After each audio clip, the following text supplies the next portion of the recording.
Existe um embate grande, mais dentro do mundo da teologia, dos estudiosos, que talvez você não esteja muito a par, mas que é muito importante porque em algum momento você pode se deparar com ele. Esse embate não é de agora, isso já ocorre há bastante tempo e há uma verdadeira guerra quando você entra nesse mundo. Alguns que acreditam na predestinação, ou seja, você está predestinado, tem um destino prévio definido por Deus para a sua salvação ou para a não salvação. Quem trouxe isso à tona, quem popularizou isso foi Calvino. Então, os calvinistas são aqueles que defendem as ideias de Calvino. É bem verdade, a nível de honestidade, nós precisamos lembrar que o calvinismo, ele recebeu no decorrer dos anos muitas alterações do pensamento original de Calvino. Então, existem vertentes dentro do calvinismo, algumas que têm uma visão de uma predestinação mais dura, como eles chamam, mais pesada, mais fechada, outros com uma predestinação um pouco mais aberta, mas ainda assim dentro da linha de Calvino. Por outro lado, existem os arminianos, que seguem a filosofia de Armínio, que defende e popularizou o conhecimento da liberdade e do livre-arbítrio. Então, o que de fato acontece? Nós somos livres ou estamos presos em uma cadeira de rodas? O que de fato acontece? Você é livre ou não é livre? Existem textos, e fartos textos, importantes textos, para você crer nas duas teorias. E aí, então, as pessoas vão escolhendo, uma vez que você pode interpretá-las de uma maneira ou de outra. Eu gostaria de ler só 2 versos da Bíblia. Um verso que corresponde à ideologia calvinista e um verso que corresponde à ideologia arminianista.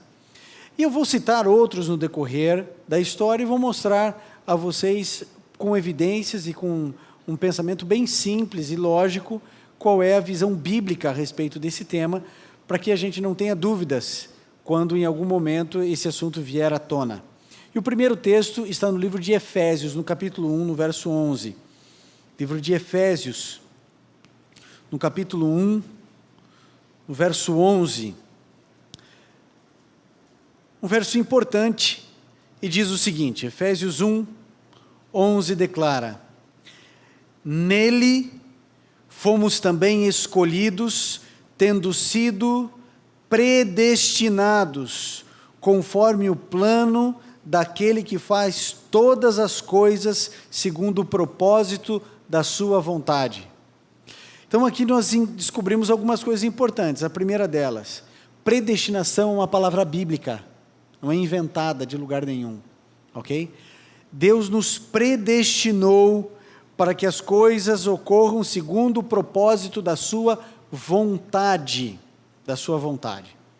Por isso, eu quero lembrar a você que existem outros versos também. Por exemplo, o Salmo 139, ele diz assim: todos os seus dias estão escritos, contados e determinados. Os calvinistas usam esse verso também. Então a gente pensa assim, somos predestinados então? A que somos predestinados? Cada detalhe da sua vida é predestinado. Por exemplo, o fato de você ter sentado aqui nas primeiras fileiras, foi predestinado por Deus isso? O penteado que você usou hoje, foi predeterminado por Deus? Ou foi você que escolheu isso? A posição que você está sentado, ou seja, essa é uma visão de predestinação muito fechada, dura, onde cada detalhe, cada movimento físico, cada pensamento, cada palavra está determinado. Outros, um pouco mais abertos, creem que não, o que está determinado é apenas a sua salvação ou apenas a sua perdição. Então, não importa o caminho que você escolha, aí entra uma parte da liberdade, no final, todos os caminhos vão levar para que a vontade de Deus aconteça na sua vida, seja para a salvação ou seja para a perdição. Então, quando nós lemos na Bíblia, por exemplo, o livro de Romanos, no capítulo 8, no verso 29, diz que nós fomos predestinados para sermos conforme ao Senhor Jesus Cristo. Então, a predestinação ela é clara na Bíblia. Agora, a gente precisa entender Qual predestinação a Bíblia está querendo dizer? Eu gosto de uma ilustração que é da história de um menininho na sala de aula. Você sabe que tem menininhos e menininhos, né? Quando falam assim, o Joãozinho ou o Zezinho, porque você já sabe que é da pá virada, né? Ah, porque o Joãozinho, quando tem anedota, uma piadinha. Mas imagine um menino, certo? Que é muito bagunceiro, muito bagunceiro, muito bagunceiro, muito bagunceiro. E aí então o professor, ele fica passado com o menino. Ele precisa resolver o problema, que é o menino. Então ele pode usar de 3 caminhos para resolver o problema. Primeiro, ele pode usar de violência. Ele pode pegar o menino à força, ok? E arrancar o menino da sala de aula e jogar para fora da sala. Ele pode usar a força, a violência. Outra coisa que ele pode fazer para resolver o problema da bagunça dentro da sala de aula é a coerção. Ele pode pegar uma arma, colocar na cabeça do Joãozinho e falar assim, sai agora, senão eu te mato. E o Joãozinho pode sair. Ou ele pode usar o convencimento para resolver o problema. Ele pode chegar, conversar com o Joãozinho e falar o seguinte, olha, se você colaborar e sair comigo, eu inscrevo você aqui numa bolsa para intercâmbio, e se você for aprovado, você pode passar 1 ano em Londres. E aí o menino falou assim, acho que isso é uma boa ideia, um convencimento. E ele pega e sai por livre e espontânea vontade. Os calvinistas dizem que Deus pode usar os 3 métodos. Ele pode forçar você a alguma coisa, como por exemplo o dilúvio, na visão calvinista. Ele faz a vontade dele, nem que ele tenha que matar todos.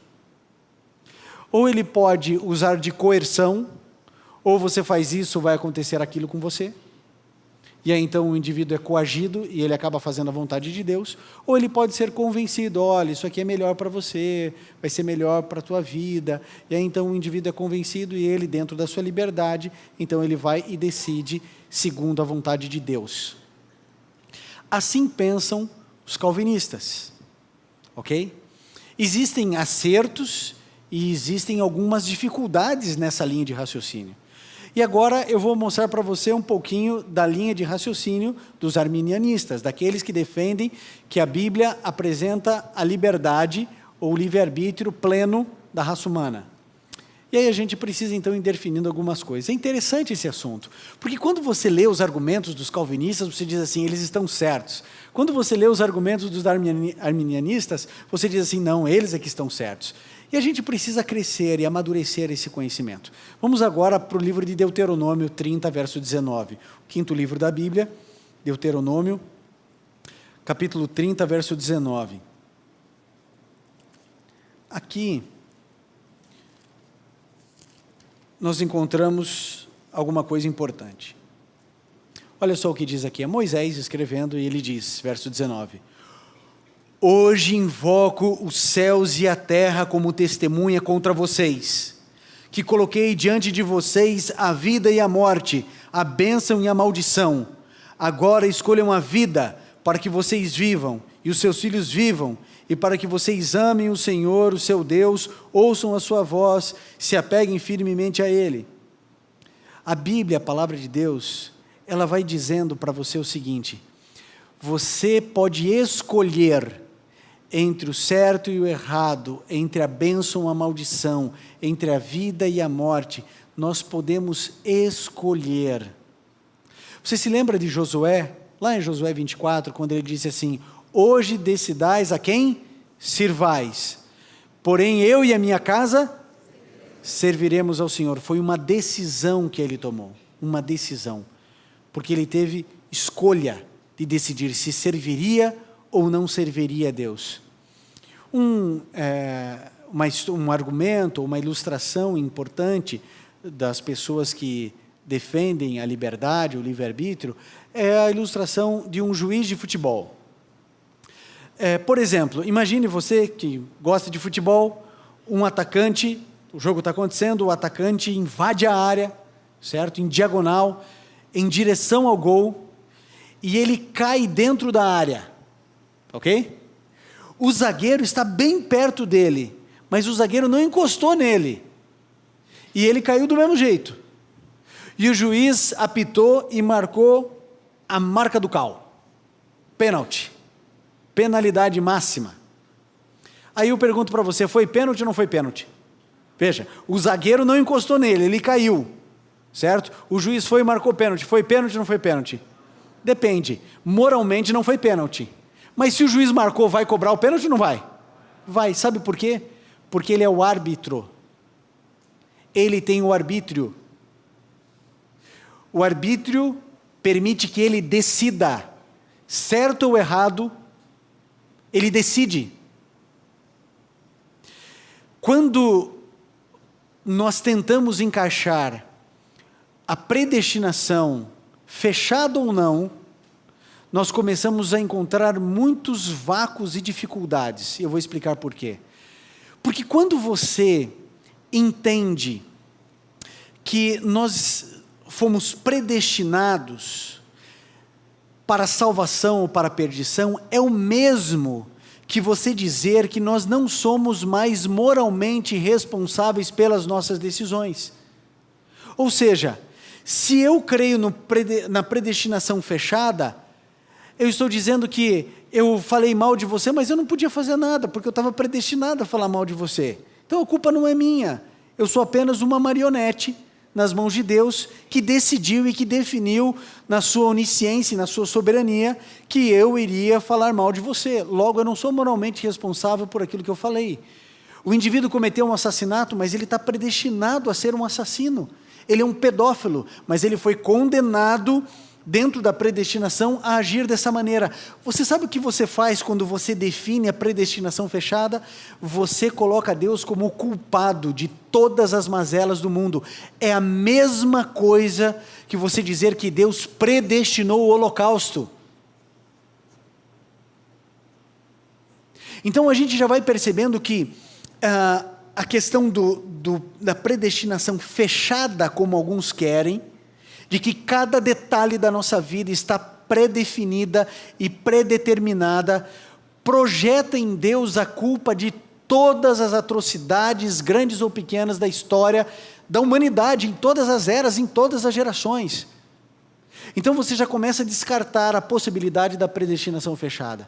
A predestinação aberta, que cada um vai exercendo a sua liberdade, mas que no final das contas, apenas a vontade de Deus acontece, porque Ele é soberano, começa a encontrar dificuldades em alguns textos da Bíblia, como por exemplo, se eu estou determinado, se está determinado a minha perdição, por exemplo, por que razão Jesus Cristo disse que nós deveríamos ir e ensinar as pessoas, batizando essas pessoas? O que a gente faz com o texto de Pedro, que diz que Deus não tem prazer na morte no ímpio, antes que Ele quer que todos se convertam e que todos cheguem a um arrependimento? Ora, nós sabemos que existem pessoas que serão salvas e pessoas que se perderão. Ou seja, se no final sempre a vontade de Deus vai prevalecer, então significa que Deus queria que muita gente se perdesse. E é isso que Deus quer? De forma alguma. Por que nós estaríamos evangelizando e falando para as pessoas se converterem, se está tudo determinado já? Aqui alguns vão se perder, alguns vão se salvar. Faça o que você quiser, no final das contas, o que estiver pré-determinado é o que vai acontecer. Isso tira mais uma vez a responsabilidade nossa e projeta em Deus. É claro que Deus é soberano. Deus é soberano na vida de todos. Deus pode simplesmente chegar e falar assim: Ivan, eu vou determinar o dia da sua morte. E Ele faz isso com todos nós. E Deus sabe o dia, a hora, o momento, como eu vou morrer. E Ele é soberano. E se Ele falar assim: não, eu não quero que Ivan morra nesse dia, nessa hora e desse jeito, não vai acontecer. Pode aparecer um exército contra mim. Podem colocar canhões, pode fazer o que quiser, eu posso andar num campo minado, onde a cada 3 metros quadrados tenha 2 bombas, e me mandem andar por 30 quilômetros, eu não vou morrer. Se Deus falar não, é não, Ele é soberano. Agora, existe uma maneira muito simples e bíblica, para a gente entender e harmonizar a soberania de Deus com a liberdade humana. A primeira coisa que você precisa entender é que o conhecimento futuro de Deus, Porque Deus sabe o que vai acontecer com você hoje à noite. Ele sabe exatamente a hora que você vai pegar no sono. Deus sabe todas as coisas, dos detalhes às coisas grandes, mas o conhecimento de Deus não é causal. O que é isso? O fato de Deus conhecer o futuro não causa o futuro. Deus sabe que dentro do meu livre-arbítrio, eu vou chegar hoje e vou dormir às 10h32 da noite, porque eu escolhi que eu iria tomar banho, que eu iria escovar os dentes. Ele sabia exatamente qual é o pijama que eu vou pôr, ele sabe quais serão os meus últimos pensamentos antes de dormir, mas ele não causou isso. Fui eu que causei. Eu sou responsável pela hora que eu durmo. Se eu vou conseguir dormir mais, porque eu tenho um compromisso amanhã cedo, ou se eu vou poder dormir menos, porque eu assim escolhi. Deus nos deu liberdade de escolha. Vocês se lembram que lá no Gênesis, lá no começo, Deus disse: olha, vocês podem comer de todos os frutos que existem, todas as árvores, mas dessa árvore do conhecimento do bem e do mal, vocês não vão comer. E se vocês comerem, aí vocês vão morrer. Liberdade, escolha. O texto que nós lemos diz assim, Moisés dizendo: hoje eu tomo os céus e a terra por testemunha, que eu propus a vocês vida ou morte, bênção ou maldição, escolham a vida. Existe a orientação de Deus.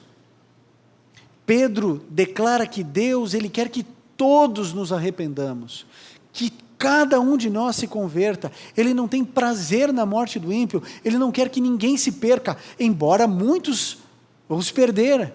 E isso é alheio à vontade de Deus. Ou você acha que era da vontade de Deus que o homem pecasse?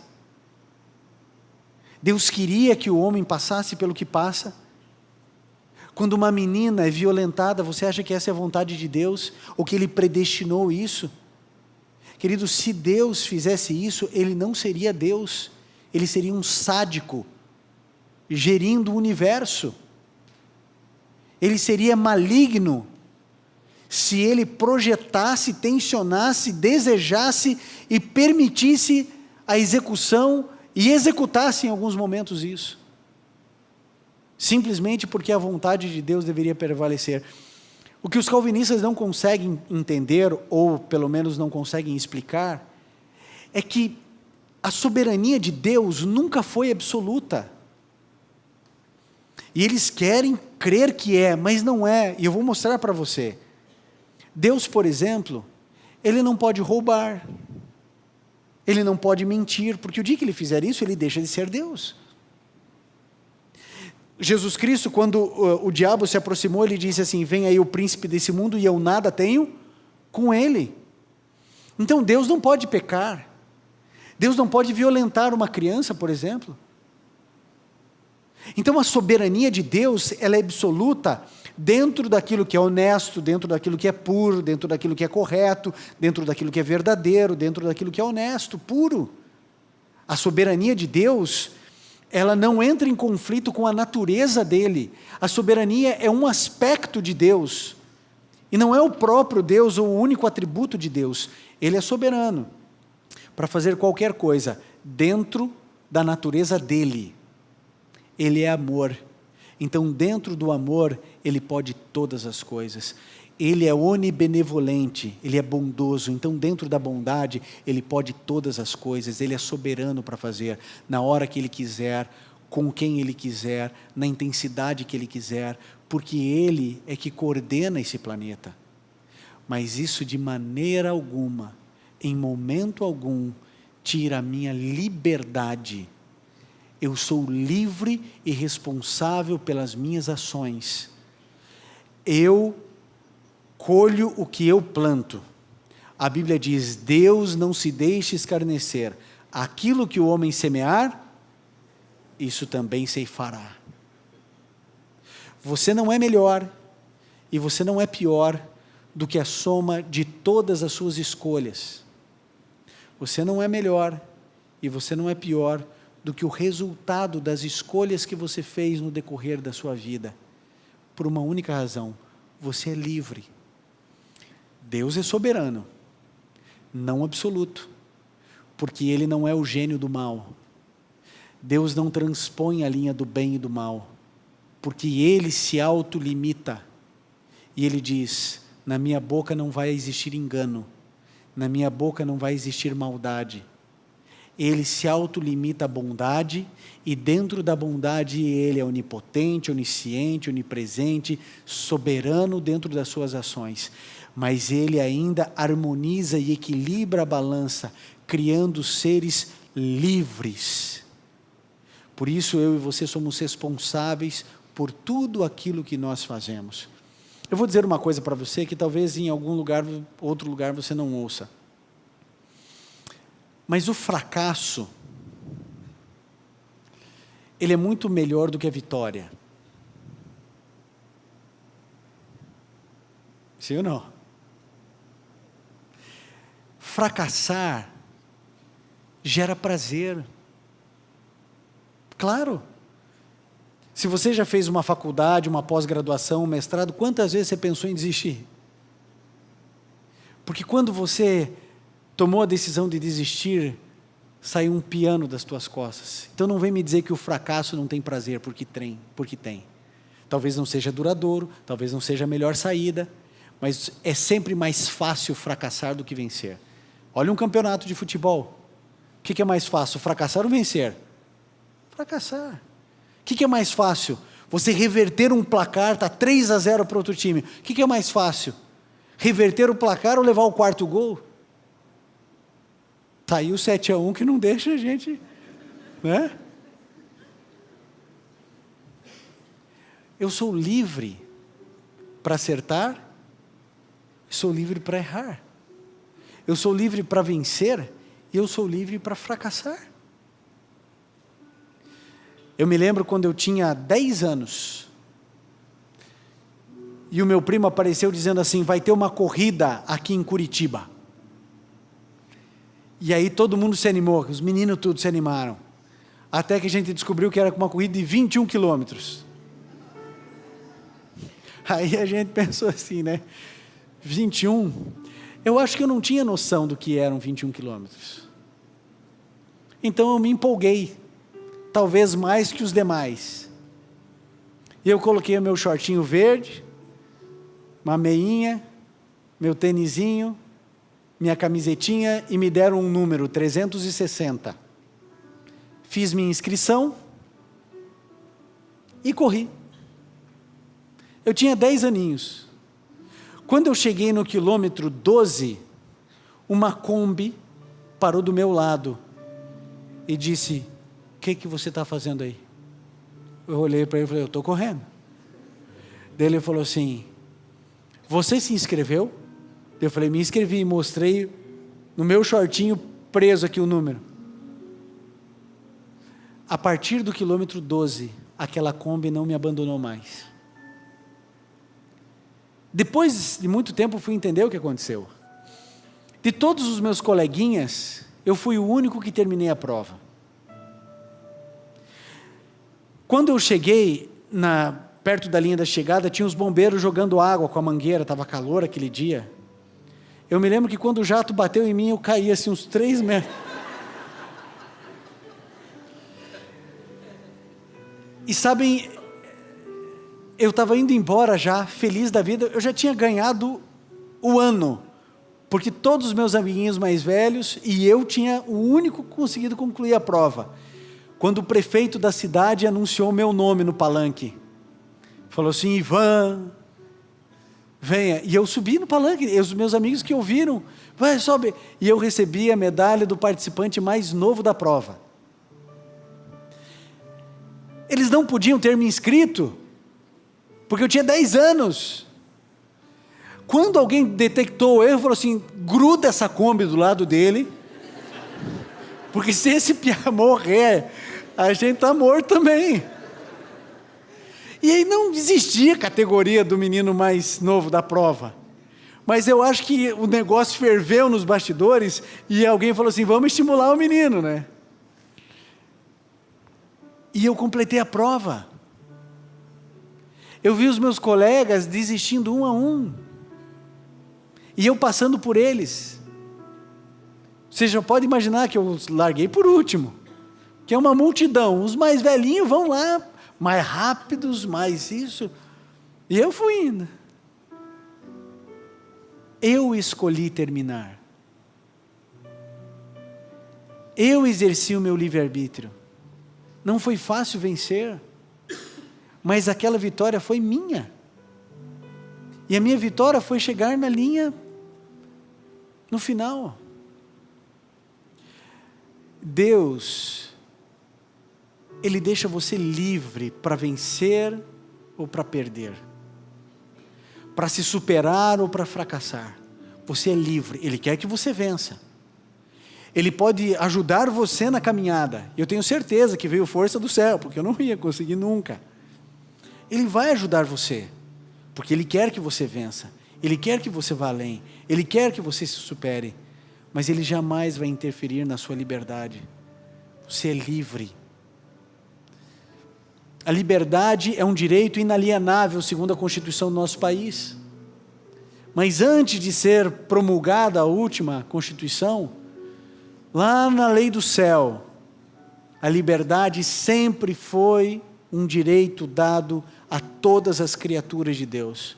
A maior prova disso, nós somos pecadores, nós escolhemos um caminho diferente do caminho de Deus, estamos vivos. Você é livre e eu sou livre. E eu espero que você exerça a sua liberdade para o bem, para fazer aquilo que é certo, aquilo que é correto, aquilo que é honesto. Que você exerça a sua liberdade e diga: eu aceito Jesus na minha vida. E eu não estou sendo determinado para a salvação, muito menos para a perdição. Eu decido o rumo da minha vida. É isso que Jesus quer que você tenha consciência. Ele é soberano. E Ele equilibra e diz: meu filho, eu sou soberano, posso todas as coisas, mas porque eu sou soberano, eu escolho te deixar livre. Deus exerce a soberania dEle, dando liberdade para você. Exerça bem sua liberdade. E eu tenho certeza que no final todos nós iremos cruzar a linha de chegada. Que Deus os abençoe. Vamos juntos orar. Bondoso Pai, obrigado porque sabemos que não estamos a esmo nesse planeta. Obrigado porque temos a consciência de que o Senhor é soberano sobre toda a vida na terra. Mas nós te agradecemos porque dentro da sua soberania, o Senhor escolheu nos deixar livres. Somos responsáveis, morais e espirituais pelas nossas decisões. Por isso, Senhor, nos ajude nessa caminhada, que possamos fazer sempre a Tua vontade, exercendo a nossa liberdade, porque sabemos que o Senhor tem o melhor para nós. É o que pedimos e agradecemos em nome de Jesus. Amém.